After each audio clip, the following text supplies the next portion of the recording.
राज्य सरकार जो रास्ता ढूंढ रही है, मैं भी एक उसमें छोटा सा सदस्य बना हूँ। तो ये सब अपन काम कर रहे हैं तो काम करते हैं तो उनकी कीमत भी होती है। और जो राष्ट्र माता है वो ऊपर हमारे हर चीज़ का आलेखन कर रही है।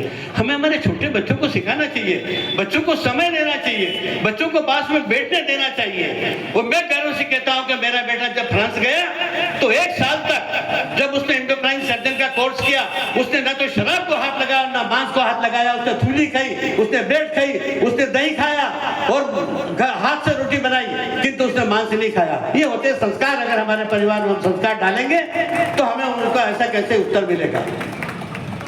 और जब यहाँ पर तुलसाबाई के बाद में जब ये युद्ध की स्थितियां चल रही थी, हरिराव होलकर साथ दे रहा था, विधवा उनकी भुआ भीमाबाई वो इस रण क्षेत्र में काम करी थी, पूरा होलकर परिवार ही जूझ रहा था।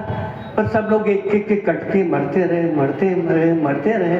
पर उनने अंग्रेजों के सामने हाथ जोड़ के अपने बंदूकों को, अपने तलवारों को नीचे नहीं डाला। ये महसूस है कि हम कट जाएंगे, मर जाएंगे, टुकड़े टुकड़े हो जाएंगे, परंतु हम अत्याचार के सामने सर नहीं झुकाएंगे, हम पराधीनता के सामने सर नहीं झुकाएंगे। ये हमारी मिट्टी की विशेषता। क्योंकि भोजन का समय हो गया है, बहुत ज़्यादा समय नहीं लेना चाहता हूँ मैं। किसी दिन बहुत ज़्यादा बातें करेंगे।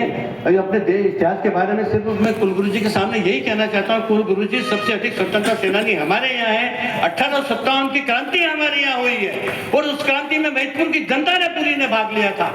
आप देखिए पूरा इतिहास के पन्नों में लिखा है कि महितपुर की सारी जनता क्रांति के लिए छावनी क्षेत्र में चली गई और अंग्रेजों के बंगले जला दिए थे। और उसके बाद अंग्रेजों ने हमारे यहाँ के व्यापारियों को, किसानों को, गरीबों को पकड़ पकड़ कर गंगावाड़ी के मैदान के इमलियों में अपनी दोनों हाथों से टांग दिया।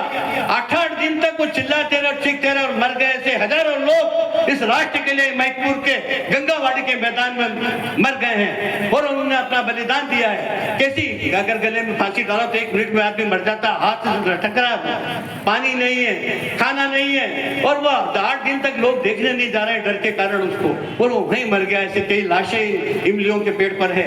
आज गंगावाड़ी का मेला वीरान हो चुका है। माननीय एसडीएम साहब भी यहाँ बैठे हैं, तहसीलदार साहब भी बैठे हैं। मैं ये कहना चाहता हूँ उस गंगावाड़ी में कम से कम एक पत्थर ऐसा लगा दो कि कितने लोगों को फांसी लगी थी या कितने लोगों को तोप से उड़ाया गया था यहाँ। अरे आपका प्रशासकीय अधिकारी था निकुलकर। सारे विश्व में कोई उदाहरण नहीं है कि अंग्रेजों का अधिकारी होकर उसने आजादी की लड़ाई में भाग लिया और उसको अंग्रेजों ने कितना बुरी तरह से तोप से उड़ाया।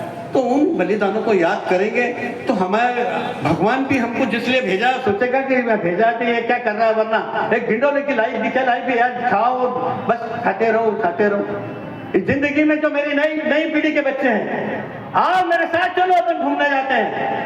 हाईकोर्ट के जज अनिल जी वर्मा हर महीने मेरे साथ आते हैं। हर जगह ये धुन है और वो धुन है राष्ट्र निर्माण की धुन है। उसमें आपको थकान नहीं होगी, आप तरोताजा होगा, कुछ नया ढूंढ के लाओगे, देश को नया दोगे। जो छिपा हुआ है, जो दबाया हुआ है, जो हमारे साथ में अन्याय करके लोगों ने मिटा दिया है, उसको पुनः हमारे को उस विभा को दिलाना है। और उसके लिए अब आप जिम्मेदार हो, आपके कंधे पर ये उत्तरदायित्व है और आपको इस कर्तव्य को निभाना है इस राष्ट्र के प्रति। महितपुर में आते हैं, महितपुर का खाना खाते हैं, महितपुर से तनख्वाह लेते हैं, किंतु इस महितपुर के इतिहास के बारे में लोग बात नहीं करते हैं। मैं इतिहास का कार्यक्रम करता हूं तो 10 अधिकारी नहीं आते हैं उनको बदल देने के बाद भी। यह है हमारी राष्ट्रभक्ति और ये हमारे माँ बाप का संस्कार। आप नहीं कहोगे, आपको कुछ भी नहीं बोलोगे, ऊपर वाला सब देख रहा है, कहेगा अरे नाकारो, मुझे मालूम होता तो तुम्हें इंसानों के रूप में महितपुर में जन्म नहीं देता, सुअर के रूप में जन्म देता। तो अभी भी मैं सबसे यही कहना चाहता हूँ, आओ अपन अकेले ही चलेंगे मशाल लेकर के और अपने साथ में पूरा दल हो जाएगा। फिर मैं भावुकता में रह गया, कुछ बुरा लगाओ तो मैं क्षमा चाहता हूँ, किंतु मैं बहादुर सिंह जी का जरूर आभारी रहूंगा जीवन भर कि इसको राष्ट्रीय रूप दिलवा दिया, मुख्यमंत्री जी से कराया। रमण उज्जैन में बैठकर पूरी तरह से मेरा संचालन करता है। एक तरह से अर्जुन वो है नहीं, अर्जुन नहीं, वो कृष्ण है और मैं अर्जुन हूँ। वो मुझसे 85 साल की उम्र में काम ले रहा है। ये रमण की खूबी है, दूसरी खूबी नहीं है। ये रमन के पास एक 85 ईयर्स के व्यक्ति से दिन में 18 घंटे काम लेता है, उज्जैन में भी मीटिंग में आता डॉक्टर साहब अपने वहीं, तो मैं नीचे बैठा हूँ, सम्मान करा देगा, ऊपर बैठाएगा, फिर उस मीटिंग में चले डॉक्टर साहब, फिर उस मीटिंग में चले डॉक्टर साहब, और ये मेरा तिलक गुड़ का हलवा बना के खिलवा के मेरे तैयार रखता है, दादाजी को कुछ हो नहीं जाए। एक परिवार अगर किसी को संभालने लगता है ना, तो व्यक्ति दीर्घजीवी भी हो जाता है और व्यक्ति शक्तिशाली भी हो जाता है। परिवार की परिभाषा कभी माता पिता और बच्चों से नहीं होती है, परिवार की परिभाषा अपनों से होती है, अपने मित्रों से होती है, अपने चाहने वालों से होती है और अपने जैसे विचारधाराओं के साथ होती है।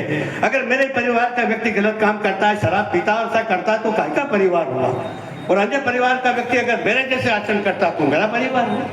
ये हमारे सेवक जी बैठे हैं, नरेंद्र भैया बैठे हैं, बहुत सारे लोग, कमल सिंह जी, सब लोगों ने मुझे हाथ पकड़ के चलाया। 40-50 साल से हम लोग अश्विनी संस्थान के साथ काम कर रहे हैं, करते रहेंगे। हम जब तक जीवन है तब तक करते रहेंगे। और भैतपुर की माटी के आप जितने भी होनहार लोग जो यहाँ उपस्थित है और अपने उज्जैन के, मैं बहुत आभारी हूँ माधव कॉलेज का, GDC का, डिपार्टमेंट का, ये सब लोग मुझे इतना सम्मान देते हैं कि मैं कभी मौत आती तो मैं सोचता हूँ मुझे बहुत सम्मान दे रहे हैं, मैं थोड़े दिन और जी लूँ। धन्यवाद। जय हिंद, जय भारत।